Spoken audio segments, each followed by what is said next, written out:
ஆச்சி அதிரசமா விடுங்க, கையில தட்டி சூடான எண்ணெயில பொரிச்சா அதிரசம் ரெடி.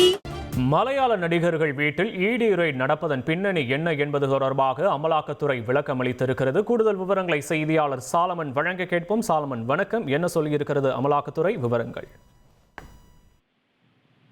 அந்நிய செலாவணி மற்றும் சட்டவிரோத பணப்பரிமாற்றத்தின் அடிப்படையில அமலாக்கத்துறை அதிகாரிகள் இன்று மலையாள நடிகர்களோட அலுவலகம், வீடு மற்றும் அதன் தொடர்புடைய 17 இடங்கள்ல அமலாக்கத்துறை அதிகாரிகள் தீவிர சோதனையில ஈடுபட்டு வருகின்றனர். குறிப்பாக சென்னையில இருக்கக்கூடிய இந்த கிரீன்வே சாலையில இருக்கக்கூடிய நடிகரான துல்கர் சல்மானோட வீடு மற்றும் அலுவலகம் அமைந்துள்ள இடத்திலும் இந்த சோதனையானது நடைபெற்று வருகிறது. காலை 8:30 மணியிலிருந்து இந்த சோதனை நடைபெற்று வருவதாக தகவல்கள் தெரிவிக்கப்பட்டது. இந்த நிலையில எதற்காக இந்த சோதனை என்பது தொடர்பான விளக்கத்தை அமலாக்கத்துறை தரப்புல தெரிவிக்கப்பட்டிருக்கிறது.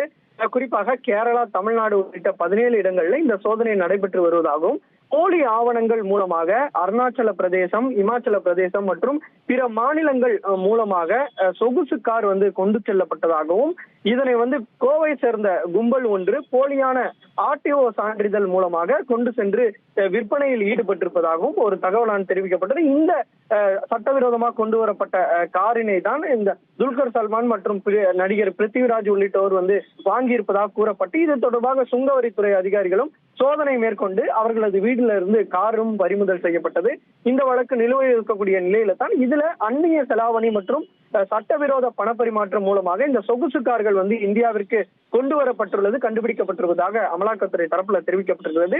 இந்த அந்நிய செலாவணி மூலமாக பயனடைந்தவர்கள் யார் யார், பின்னணியில் யார் உள்ளார்கள் என்பது குறித்து விசாரணை மேற்கொள்ளத்தான் அமலாக்கத்துறை இந்த சோதனையை நிகழ்த்தி வருகிறது.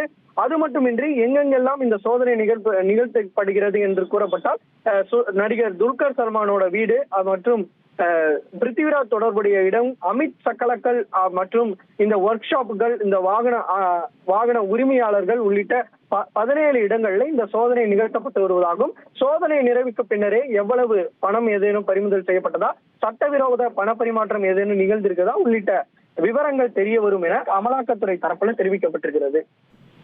விவரங்களுக்கு நன்றி சாலமன்.